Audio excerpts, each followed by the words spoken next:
ಬನ್ನಿ ಬೇರೆ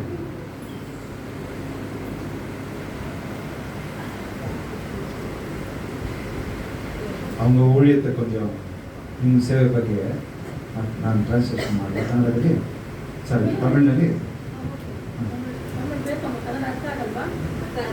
ಹಾಂ ಸರಿ ನೀವು ಕನ್ನಡದಲ್ಲೇ ಮಾತಾಡಿ ಅದೇ ವೆರಿ ಗುಡ್.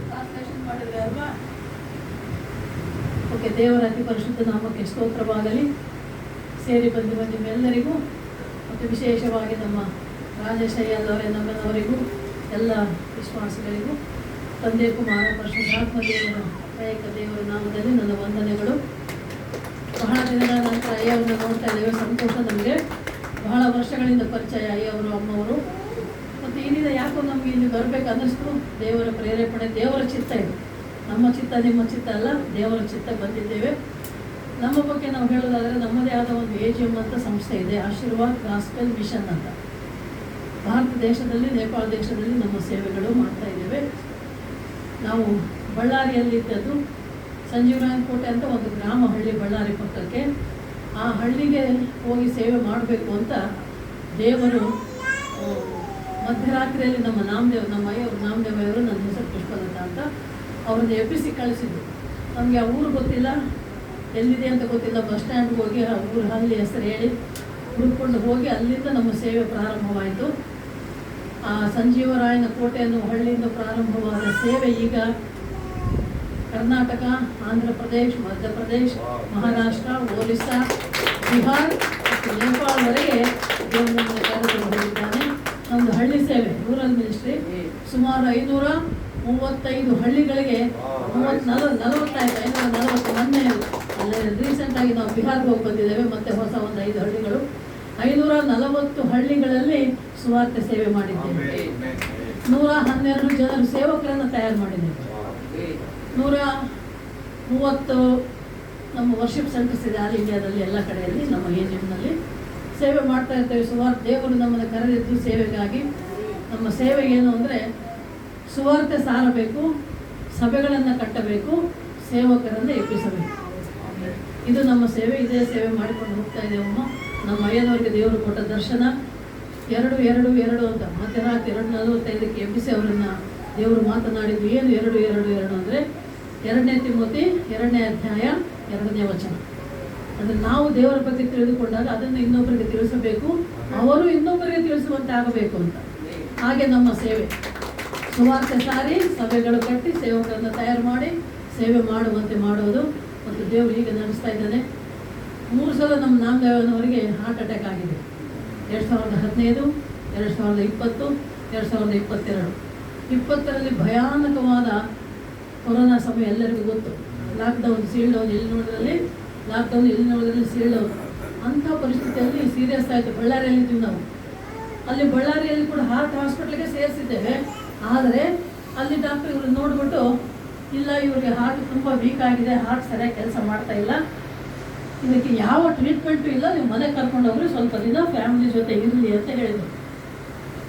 ಆಗ ನಾನು ಒಬ್ಬಳೇ ಇದ್ದದ್ದು ಇವ್ರ ಜೊತೆ. ನಮ್ಮ 2 ಮಕ್ಕಳು, ಒಬ್ಬನು ಬೆಂಗಳೂರಲ್ಲೇ ಇರ್ತಾನೆ, ಇನ್ನೊಬ್ಬನು ಫಾರಿನಲ್ಲಿ ಇರ್ತಾನೆ. ಅವಾಗ ಅವನು ಸಿಂಗಾಪುರಲ್ಲಿದ್ದ, ಈಗ ಆಸ್ಟ್ರೇಲಿಯಾಗೆ ಹೋಗಿದ್ದಾನೆ ನಮ್ಮ ದೊಡ್ಡ ಮಗ. ಮಕ್ಕಳಿಬ್ಬರು ಇದು ನಾನು ಒಬ್ಬಳೇ ಇದ್ದದ್ದು. ನನಗೆ ತುಂಬ ಬಾಧೆ ಆಯಿತು, ಬೇಜಾರು. ಇದೇನಪ್ಪ ಮನೆಗೆ ಕರ್ಕೊಂಡೋಗಿ ಏನೂ ಮಾಡೋಕ್ಕಾಗಲ್ಲ ಅಂತಾರಲ್ಲ ಅಂತ. ಆಗ ಬೆಂಗಳೂರಲ್ಲಿ ನಾವು ರೆಗ್ಯುಲರ್ ಆಗಿ ತೋರಿಸ್ಕೊಳ್ಳೋ ಡಾಕ್ಟ್ರು BK ಶ್ರೀನಿವಾಸ್ ಅಂತ, ಹಾರ್ಟ್ ಸ್ಪೆಷಲಿಸ್ಟ್, ಕಾರ್ಯದಲ್ಲಿ ಎಷ್ಟು ತುಂಬ ಒಳ್ಳೆ ಡಾಕ್ಟ್ರು.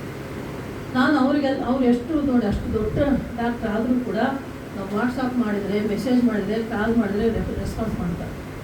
ನಾನು ವಾಟ್ಸಪ್ ಮಾಡಿ ಹೇಳಿದೆ, ಅಯ್ಯ ಈ ಥರ ಹೇಳ್ತಾ ಇದ್ದಾರೆ, ನಮ್ಮದವರಿಗೆ ಏನು ಮಾಡೋಕ್ಕಾಗಲ್ಲ ಅಂತಿದ್ದಾರೆ. ಕನ್ಸಲ್ಟ್ ಫಾರ್ಮು ಸೈನ್ ಮಾಡಿಸ್ಕೊಂಡ್ಬಿಟ್ಟಾರೆ. ಅಂದರೆ ಯಾವಾಗ ಏನಾಗುತ್ತೋ ಗೊತ್ತಿಲ್ಲ ಅಂತ ಇಲ್ಲಿ ಹಾಸ್ಪಿಟಲ್ ಬಳ್ಳಾರಿ. ಅವಾಗ ಆ ಡಾಕ್ಟ್ರ್ ಹೇಳಿದರು, ನಾನು ಇದ್ದಿಲ್ಲನ್ನೊಬ್ಬ ಇಲ್ಲಿ ಕರ್ಕೊಂಡು ಬನ್ನಿ ಅಂತ. ಆ ಮಾತು, ಆ ಡಾಕ್ಟ್ರೆಲ್ಲ ನನಗೆ ಏಸಪ್ಪನೇ ಮಾತನಾಡ್ದಂಗೆ ಅನ್ನಿಸ್ತು. ತಕ್ಷಣ ತಯಾರಾಗಿ ಆಂಬುಲೆನ್ಸಲ್ಲಿ ಕರ್ಕೊಂಡು ಬಂದಿದ್ದೀವಿ. ಮತ್ತು 2020ರಲ್ಲಿ ಏನೂ ಮಾಡೋಕ್ಕಾಗಲ್ಲ ಅಂದ ಪರಿಸ್ಥಿತಿ. ಈಗ 26 ನಮ್ಮ ಅಯ್ಯವರು ಕೂಡ ನಾವು ಸೇವೆಯಲ್ಲಿ ತೊಡಗಿದ್ದೇವೆ. ಲಾಸ್ಟ್ ಮತ್ತು ಬಿಹಾರ್ಗೆ ಹೋಗಿ ಬಂದಿವಿ, ನೇಪಾಳ ಬಿಹಾರ ಸೇವೆಗೆ. ಹಾಗೆ ನಾವೆಲ್ಲ ಕಡೆ ತಿರುಗ್ತಾ ಇದ್ದೇವೆ ಅಮ್ಮ ಸೇವೆಯಲ್ಲಿ. ಒರಿಸ್ಸಾನಲ್ಲಿ ಆದಿವಾಸಿಗಳ ಮಧ್ಯೆ ಸೇವೆ, ಟ್ರೈಬಲ್ಸ್. ಅವರು ಎಂಥವ್ರು ಅಂದರೆ ಅವ್ರಿಗೆ ಸರಿಯಾಗಿ ಸ್ನಾನ ಮಾಡಿ ಗೊತ್ತಿಲ್ಲ, ಎಷ್ಟು ಇದು ಅಸಹ್ಯವಾಗಿರ್ತಾರೆ ಅವರು. ವಾರಕ್ಕೋ ತಿಂಗಳಿಗೋ ಮಾಡೋರು, ಅಲ್ಲಿ ಬಾತ್ರೂಮ್ ಇಲ್ಲ, ಟಾಯ್ಲೆಟ್ ಇಲ್ಲ ಅವ್ರ ಮನೆಗಳಲ್ಲಿ. ಅಂಥ ಅರ್ಕು ಸಣ್ಣ ಪುಟ್ಟ ಗುಡಿಸಲು ಮನೆಗಳು. ಅಲ್ಲಿ ಸೇವೆಗೆ ಮೊದಲನೇ ಸಲ ನಾವು ಸುವಾರ್ತೆಗೆ ಹೋಗಿದ್ದೇವೆ. ಅಲ್ಲಿ ಕರೆಂಟ್ ಇಲ್ಲ, ನೀರಿಲ್ಲ, ಏನಿಲ್ಲ, ಅಂಥ ಪರಿಸ್ಥಿತಿ. ಅಲ್ಲಿ ಹೋಗಿ ನಾವು ಹಳ್ಳಿ, ಅಲ್ಲಿ ಕೂಡ ಹಳ್ಳಿನೇ, ರಾಯಗಢ ಡಿಸ್ಟ್ರಿಕ್ಟ್ ಪ್ಲೇಸು, ಬಟ್ ಸುತ್ತಮುತ್ತ ಹಳ್ಳಿಗಳಲ್ಲಿ ಸೇವೆ ನಮ್ಮದು. ಹಳ್ಳಿಗೆ ಹೋಗಿದ್ದೇವೆ, ಸೇವೆ ಲೇಟ್ ಆಯಿತು, ಬರೋಕ್ಕೆ ವಾಪಸ್ ಜಿಲ್ಲೆಗೆ ಬರೋಕ್ಕಿಲ್ಲ, ಅಲ್ಲೇ ಉಳ್ಕೋಬೇಕಾಯ್ತು. ಅಲ್ಲೇ ಉಳ್ಕೋಬೇಕಾದಾಗ ಬಾತ್ರೂಮ್ ಎಲ್ಲ, ಟಾಯ್ಲೆಟ್ ಇಲ್ಲ, ಸರಿಯಾಗಿ ವ್ಯವಸ್ಥೆ ಇಲ್ಲ, ಚಿಕ್ಕ ಪುಟ್ಟ ಮಂಚಗಳು ಕೂಡ ಚಿಕ್ಕ ಚಿಕ್ಕ, ನಾವು ಮಲಗಿದ್ರೆ ನಮ್ಮ ಅರ್ಧ ಕಾಲ ಹೊರಗೆ ಹೋಗುತ್ತೆ. ಸರಿ, ಏನಾದರೂ ಆಗಲಿ ಅಂತ ಹಾಗೆ ಹಾಲ್ಟ್ ಮಾಡಿದೆವು. 3-4 ಗಂಟೆಗೆ ಬಂದು ಎಬ್ಬಿಸ್ತಾ ಇದ್ದಾರೆ. ಏನು ಅಂದರೆ ಎದ್ದು ಬಿಟ್ಟು ಟಾಯ್ಲೆಟ್ ಹೊರಗೆ ಹೋಗ್ಬೇಕಲ್ಲ, ಬಾತ್ರೂಮ್ಗಳಿಲ್ಲ. ಸರಿ ಅಂತ ಹೋದ್ವಿ, ಬಂದ್ವಿ, ಬೆಳಗಾಯಿತು, ಸ್ನಾನ ಮಾಡಬೇಕು, ಬಾತ್ರೂಮ್ ಇಲ್ಲ. ಬಯಲಲ್ಲಿ ಅಂದರೆ ಮನೆ ಹಿಂದೆ ಬಯಲಿರುತ್ತಲ್ಲ, ಅಲ್ಲೇ ನೀರು ತಂದುಬಿಟ್ಟು, ಅಲ್ಲಿ ಏನಾದರೂ ಬೋರ್ವೆಲ್ ಇರ್ತವೆ, ಬೋರ್ವೆಲ್ ಹತ್ರ ಹೆಣ್ಣು ಗಂಡು ಭೇದ ಇಲ್ಲ. ಅಲ್ಲಿ ಇನ್ನೂ ಕೂಡ ಅರೆ ನಗ್ನ ಜನರು, ಅಂದರೆ ಹಾಫ್ ನೇಕೆಡ್ ಪೀಪಲ್, ಹೆಣ್ಣು ಗಂಡು ಭೇದ ಇಲ್ಲ, ಬರೀ ಕೆಳಗೆ ಮಾತ್ರ ಬಟ್ಟೆ ಸುಟ್ಕೊಂಡಿರ್ತಾರೆ. ಅಂಥವ್ರು ಮತ್ತೆ ಸೇವೆ ಮಾಡಿದವಮ್ಮ. ಅಲ್ಲಿ ನನಗೆ ಸ್ನಾನ ಮಾಡುವಂತಾರೆ, ಎಲ್ಲಿ ಮಾಡೋದು, ಬಾತ್ರೂಮ್ ಏನಿಲ್ಲ. 4 ಜನ ಹೆಣ್ಣುಮಕ್ಕಳು ಬಂದು ಸುತ್ತಮುತ್ತ ಬಟ್ಟೆ ಹಿಡ್ಕೊಂಡು ನಿಂತಾಗ ಅಲ್ಲಿ ಮಧ್ಯದಲ್ಲಿ ಸ್ನಾನ ಮಾಡಿ ಬಂದಿದ್ದೇವಮ್ಮ. ಈ ರೀತಿಯಲ್ಲಿ ನಾವು ಸೇವೆ ಮಾಡಿದ್ದೇವೆ. ನಾವು ಸುವಾರ್ತೆ ಸೇವೆಗೆ ಹೋದಾಗ ಎಲ್ಲಿ ಕೂಡ ಹಳ್ಳಿಗಳಲ್ಲಿ ಸರಿಯಾದ ಒಂದು ವಾಹನ ಸೌಕರ್ಯ ಇಲ್ಲ. ನಾವು ಹತ್ತಿ ಇಲ್ಲಾರ್ದ ಗಾಡಿನೇ ಇಲ್ಲ. ಬಸ್ಸಲ್ಲಿ ಹೋಗಿದ್ದೇವೆ, ಆಟೋನಲ್ಲಿ ಹೋಗಿದ್ದೇವೆ, ಎತ್ತಿನ ಗಾಡಿನಲ್ಲಿ ಹೋಗಿದ್ದೇವೆ, ಟ್ರ್ಯಾಕ್ಟರ್ನಲ್ಲಿ ಹೋಗಿದ್ದೇವೆ, ಲಾರಿನಲ್ಲಿ ಹೋಗಿದ್ದೇವೆ. ಎಲ್ಲೂ ಏನೂ ಇಲ್ಲ ಅಂದರೆ ನಡ್ಕೊಂಡು ಕೂಡ ಹೋಗಿ ಸೇವೆ ಮಾಡಿದ್ದೇವೆ. ಕಿಲೋಮೀಟರ್ ಗಟ್ಟೆ ನಡೆದಿದ್ದೇವೆ. ಈಗೆಲ್ಲ ವ್ಯವಸ್ಥೆ ಇದೆ. ಈ ಮಾತು ಬೇರೆ. 36 ವರ್ಷದ ಹಿಂದೆ ನಮ್ಮ ಸೇವೆ ಪ್ರಾರಂಭ ಆಗಿತ್ತು. ತುಂಬ ಕಷ್ಟದಲ್ಲಿ ನಾವು ಸೇವೆ ಮಾಡ್ಕೊಂಡು ಬಂದಿದ್ದೇವೆ. ದೇವ್ರ ಮತ್ತೆ ಈ ರೀತಿ ನಡೆಸ್ತಾ ಇದ್ದಾನೆ. ನನಗೆ 2 ಮೊಣಕಾಲು ಮಂಡಿ ಆಪರೇಷನ್ ಆಗಿದೆ. 2 ಕೂಡ ಮಂಡಿ ಆಪರೇಷನ್ ಆಗಿದೆ. ಕಾಲು ತುಂಬ ಹೊತ್ತು ನಿಲ್ಲಕ್ಕೆ, ಕೂಡಕ್ಕೆ, ನಡೆಯೋಕ್ಕಾಗಲ್ಲ.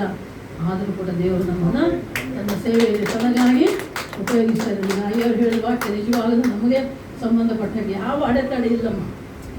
ಅಡೆತಡೆ ಯಾವುದು ಇರಬಾರ್ದು ನಮ್ಮ ಸೇವೆಗೆ. ಈಗ ನಾವು ಸಮರ್ಪಣೆ ಮಾಡಿಕೊಳ್ಳಿದ್ದೇವೆ. ಪೌಲನ ಹಾಗೆ ಸತ್ತರು ಬದುಕಿದರು ಯೇಸುವಿಗಾಗಿ. ಮೊದಲನೇ ಸಲ ನಮ್ಮ ಅಯ್ಯವರು ಬಿಹಾರ್ಗೆ ಸೇವೆಗೆ ಹೋಗಬೇಕಾದ್ರೆ ಬಳ್ಳಾರಿಯಲ್ಲಿ ಎಲ್ಲರೂ ಅಲ್ಲೆಲ್ಲ ಭಾಳ ವಿರೋಧ ಇದೆ, ಸಾಯಿಸ್ತಾರೆ ಕ್ರೈಸ್ತರನ್ನು.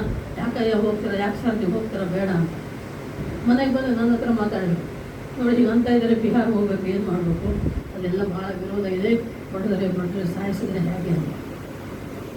ಆಗ ನಾನು ಒಂದೇ ಮಾತು ಹೇಳಿದೆ ನಮ್ಮ ಅಯ್ಯವ್ರಿಗೆ, ಹೋಗಬೇಕು ಅಂದ್ಕೊಂಡಿವಲ್ವ, ದೇವ್ರ ದರ್ಶನ ಕೊಟ್ಟಿದ್ದಾನೆ, ಹೋಗಿ. ಯಾಕೆಂದರೆ ಎಲ್ಲಿ ಸುವಾರ್ತೆ ಇಲ್ಲೋ ಅಲ್ಲಿ ನಾವು ಸಾರಬೇಕು.